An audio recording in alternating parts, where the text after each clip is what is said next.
Hello, everybody. Joseph Kabuchi, Chrons Colitis Foundation. I'm the executive director here at the Rocky Mountain chapter. We are excited today. We are chatting with one of our newest friends, Julie Brown. Julie, why don't you tell us a little about you and some of the things that you're doing for the inflammatory bowel disease community, Crohn's and colitis patients? Yes, thank you so much for having me. This is just absolutely wonderful to be here with you guys today. A little bit of my background is I've been in healthcare for over 25 years. I'm a nurse practitioner, primarily in that conventional, traditional medicine space.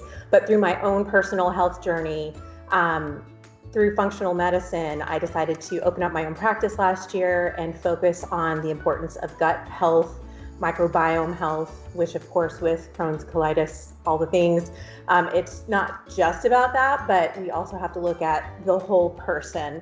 So I have a huge passion for functional medicine because it gave me the answer I needed after being seen by 3 specialists and told that labs are coming back normal. It must just be high stress. Just reduce your stress, they said. So with functional medicine and doing that deep dive, amazing. I got my answer, symptom-free now. It's just been awesome. So now I want to be able to pay it forward and help patients get that root cause evaluation and answers. Wow, Julie, we've got some topics to talk about today. I really appreciate you bringing up a unique perspective, right? We're looking at wanting to make the lives better for our inflammatory bowel disease community, and having somebody that's firsthand experienced some challenges with, gut health. We have, we want to see how you can answer some questions. So if it's okay with you, I have some questions that the community's talking about, and they want to hear from an expert like yourself. Awesome. So, tell me, are you ready? I'm ready. Let's do it. Okay. So I got a few of them. I'm going to read them off to you because I don't want to miss them at all, but let's try the first one. So this first question came is, why am I always bloated even when I eat healthy? Can you answer that for us? Absolutely. So why am I always bloated even when I eat healthy? So bloating can be a sign of poor digestion, food sensitivities, bacterial imbalance, even if you're eating clean. So it's not just like what you're eating, but it's how your gut is handling it. And with functional medicine, we kind of do that deeper dive approach so that we can get to that root cause and not just look at, okay, bloating, diagnosis, prescription. We have to do a full evaluation of what could be causing that. Wow, I love that answer. Bloating is a challenge for all of us in the inflammatory bowel disease community. And hey, if it's okay with you, we'll go to a couple other ones. Great. So the next one came in from one of our friends, and they said, should I really be having a bowel movement at least one per day? Yeah, this is a fun one, patients. My clients are like, Julie, I know you're going to ask me if I am pooping every day. It's just something that's very, very important. And so, yes, ideally, having a bowel movement at least once a day is super important because it's helping your body eliminate those toxins and keeping your inflammation in check. And as we can all appreciate, like when that systemic inflammation is being driven up, you're miserable and you're symptomatic and you feel horrible. So definitely daily poops are needed and important. We focus when with our babies, like how many times did they pee? How many times did they poop? And then something happens when we're just crazy going through our adult life where we just lose the focus on the importance of that. So you have to be detoxifying and keeping that inflammation in check. So yes, daily pooping is important. Okay, community, did you hear that? Julie said at least one poop a day. In our world, we talk poop a lot, right? So I appreciate you addressing that question from one of our avid patient community folks here. So this is one I've heard quite a lot over the years, and I think that you could really offer some insight. So what are the signs of leaky gut? So the signs of leaky gut are typically what I see most commonly are bloating, fatigue. So you're just kind of tired, out of proportion, like no clear reason why. Joint pain, brain fog is a big one. Another one, and this is from personal experience, is skin rashes. So unexplained skin rashes and or food sensitivities are common. The gut lining is inflamed, and so you're kind of seeing those external manifestations or symptoms that are leading us to that what should be a contained tube. Stuff's getting in, stuff's getting out that's not supposed to, and so it's breeding that inflammation and causing those side effects or symptoms. Yeah, I know as a long-term patient of Crohn's disease patient myself, some of these extra manifestations are ones that are challenging to deal with, right? You may have the right medication, you may be trying to do all the things right, but then you have all these other things going on. And it's always good to know that there's somebody like yourself that's helping us answer the questions and know the questions to ask, right, to our providers. Let's see. This is one that I know one of the young gentlemen recently came to us with this one question. I thought this might be something you could help us with. I don't want to be on more medications, so are there natural ways to heal my gut? So they're taking the medications, they're doing the exercise, they're trying to eat well, but what else can they do? Are there natural ways to really kind of help that gut? Absolutely. The top three things that I personally are my go-tos, especially when we're dealing with, IBD and Crohn's disease patients, is looking at, because they want to feel good, they want to avoid those flare-ups. So things naturally, being functional medicine minded, I am not anti-prescription, but I am 100% about the most natural approach as well. So with that, we do targeted supplements. So some things like oil of oregano I think everyone should have oil of oregano in their medicine cabinets. It's nature's antibiotic, antimicrobial, antiparasitic. It's wonderful. So oil of oregano. Also bovine colostrum is another one. So that's good. You know how amazing and wonderful and golden colostrum is for our newborns and our babies. So bovine colostrum can help with repairing and healing the gut lining. And then aloe vera. You see the amazing benefit on burns, on what it does to you on your skin and how it can help. So just think of what that's doing in your gut lining is helping facilitate that healing. So, those are targeted supplements. So the oil of oregano, the bovine colostrum, and the aloe, but also, because it wouldn't be functional medicine without it, talking about all the things with anti-inflammatory foods, stress reduction, sleep, and just making sure that we are creating a personalized treatment plan for you. We're all different. And so we just have to personalize it and make sure that it's addressing the key things. Personalized. I like that. Personalized. Yes. Knowing the right thing to take at the right time and really trying to get that inflammation in tow, right? You want to make sure you're doing the right things for your body. Oil of oregano. First time I've heard that. Oh. So I just wrote it down. I wrote it down on my list here. So of things to do. That's great. I believe in that, proper sleep, nutrition, making sure that you have time with your family and friends, and drinking lots of water. So those things plus, okay, oil of oregano, everybody. Let's go on to a couple more questions here. Okay, so this is a big one for our community, right? We're afraid of the word fiber, right? What is fiber? How does it act with us? We're so concerned because we're always running to the restroom. That poop we talked about earlier. We get a little worried. So one of the questions is, how much fiber should I really be getting in every day?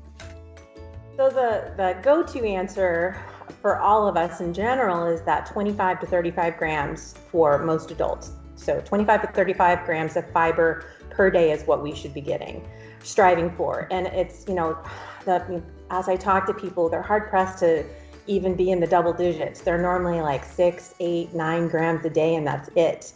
So, but with IBD, as you can appreciate, it depends on your gut. And so if you're, having a flare, then obviously low fiber is going to be better.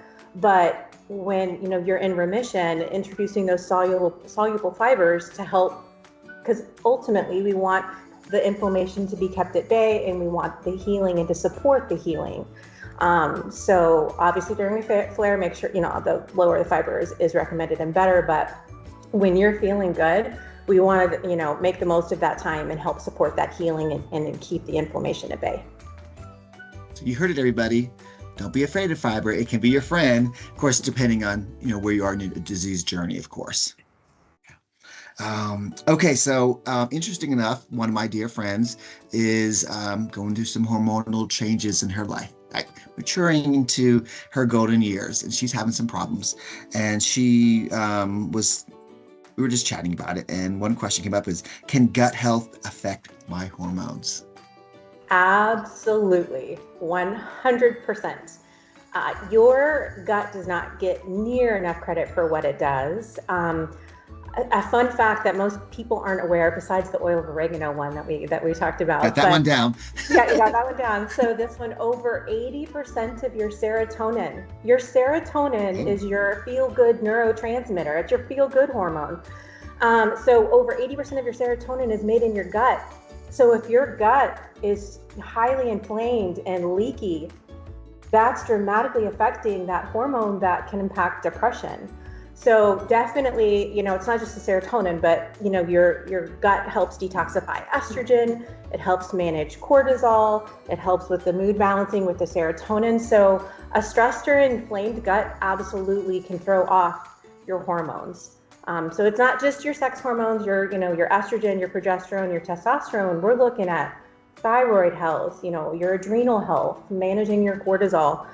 And your feel-good neurotransmitters. We've got to make sure everybody's getting what they need so you feel the best that you can. Love that. That's something good to hear for everybody out there that's listening today. You got to make sure your gut is in good place. Couple of more questions, if okay, what we have left today. What exactly does the GI map stool test let us know? So the GI map stool test. Yeah, so the GI map is basically an at-home stool analysis kit that I would say probably at least 70% of my patients, I run this deeper dive advanced test on them. So it basically is showing us a full gut picture. I love it because it's doing the good guys and the bad guys. So we're able to see those commensal bacteria, those keystone bacteria. We're able to see if things like strep and staph and E. coli are out of balance. It gives us inflammation information. It gives us digestion marker information. It lets us know if there's parasites, if there's worms. It lets us know how leaky that intestinal barrier is. So there's a particular marker on there called zonulin, which will let us know if they're tight junctions, they're supposed to be tight. They're not supposed to be letting anything in and out. But if your zonulin levels are really high, then we know that they're just hanging on by a thread and stuff is coming in and out without permission. It also lets us know things like anti-gliadin. It lets us know your first line of immune, your first line defense with the secretory IgA, your pancreatic function, all of that from an at-home stool test. It's about a 7-page report. And usually that's about an hour appointment with my patients going through like, what does this mean? What do we do now? A common question that I get is also when we're talking about it, because it does do those commensal bacteria, probiotics come up a lot. Should I do probiotics? Should I rotate the probiotics? The GI map gives me a play-by-play of each of them. So like if you're super low in Akkermansia, for example, I'm going to make sure your probiotic has a higher level of that. But if your level is super high, we want everything's about balance. And so that test it does that awesome deep dive to give us all those answers so that we can come up with that personalized treatment plan to make sure that the good guys and the bad guys are playing nice in the sandbox. We like playing nice in the sandbox. Okay, yes. So again, just so I understanding, it's an at-home test. So that would be something that you would recommend. They would take that, do that at home, then it's mailed to the manufacturer, and then you get the data, and then from there would be an appointment to discuss all of what the data says, and then finding out a personal treatment plan. Okay, that makes sense. Yeah, it's great because it's such a personal thing that they love that the kit comes to the house. It has really great, clear instructions. You package it back up after you've done what you needed to do, and then it's not like it's very discreet.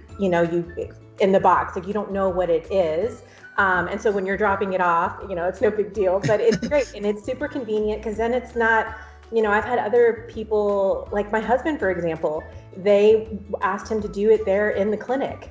And I was just like, I don't know that people can literally go on demand. They want that privacy to be able to do it at home. So I love that it's an at-home test. Yeah, that's great to know. Yeah, I mean, everybody feels a little more comfortable in their own environment. Yeah. Okay, so today we have just one more last question. I think this one is a great one and important because it affects all of us.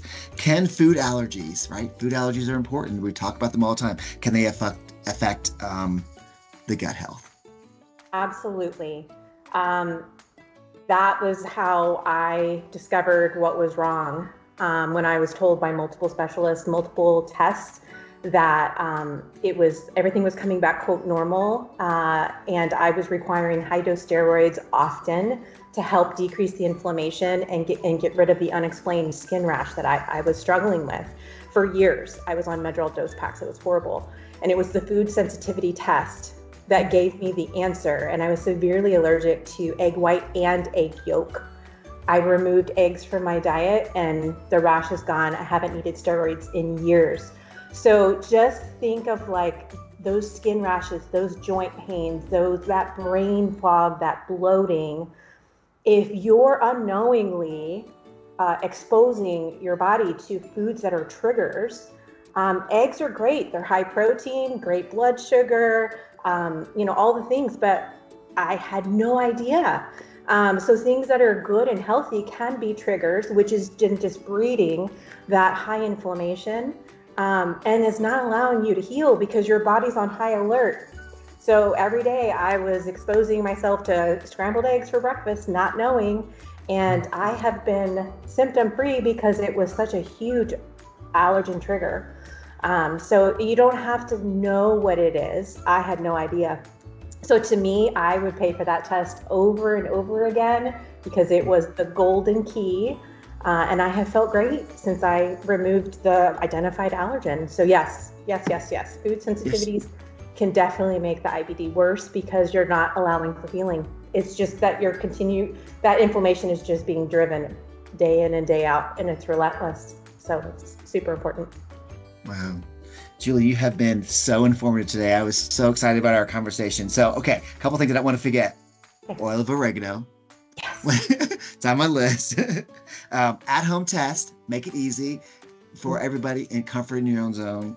Of course, allergies play an integral part into our gut health, right? And we want to make sure that we know what we're allergic to make sure that we're eating the right foods, taking the right supplements. Guess what, people? We can get bloating away from us. No more bloating if we don't have to. And lastly, we all talk about poop. Poop is poop is poop. We all have to do it at least once a day. You heard it from Julie. We have to have at least once a day. Julie, one last thing before we go. What can you say, a little summary, and then we'll end today's chat. So again, thank you for the opportunity. The questions were all great. These are the questions that I'm getting from my clients. It's so exciting to see that light bulb moment go on where they have not been feeling right. They're unknowingly driving that systemic internal inflammation, which is not allowing them to heal. The importance of mindfulness, movement, sleep. It's not just about the data point on the test. We got to look at everything. So it's just, I encourage you to find a functional medicine provider in your area. We do that deeper dive to help to get to that root cause. So I'll end with this. People say, well, what is functional medicine and how is that different from my PCP or my primary care? And I tell them, having been in that space for over 20 years, diagnosed, prescribed. So I say it's like opening the car door, looking at the dashboard, and we're looking to see if the check engine light is on or off. If it's off, awesome, see you in 6 months, see you next year. If it's on, then we have a major issue we need to address, obviously. Functional medicine, we care about the check engine light, but we're actually lifting the hood and we're doing an all-point inspection. So we're looking at everything top to bottom instead of just, are you running the red light or are there yellow lights happening that we need to be aware of so that we can get you on the right track and not have the check engine light go off so that you can truly heal. I understand that analogy. It was very good. All point inspection. Wonderful. Well, thank you so much for taking time. We're super excited about our partnership and you all being part of our event coming up in June of this year. So take care. We'll be back in touch. We'll have another series, most likely with Julie and the team in the future. Have a lovely day and we'll see you soon. Thank you. Bye.